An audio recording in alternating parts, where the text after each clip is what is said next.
Bilancia commerciale in sofferenza, sono i dati estrapolati dall'ultimo rapporto del 2014 di Veneto Agricoltura. Crisi economica e cambiamenti climatici stanno mettendo a dura prova il comparto, che si salva però grazie alla qualità. Spesso e volentieri le negatività arrivano dai mercati internazionali che poi intervengono anche sui prezzi. Per il 2015 mi aspetto non solo dal comparto che rimanga competitivo, ma che in qualche modo il piano di sviluppo rurale, che fra poco tornerà dal livello comunitario, possa incidere fortemente. Dobbiamo sapere che il Veneto molto importa, lavora, trasforma e esporta.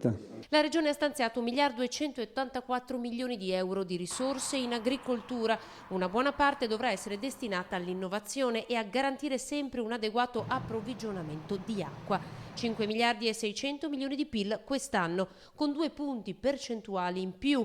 Ottima prestazione il vitivinicolo, le uve stanno andando bene anche grazie alle scelte del passato, ma non si può dire altrettanto del settore lattiero caseario. Con i costi che abbiamo di produzione in Veneto qualche difficoltà la troviamo.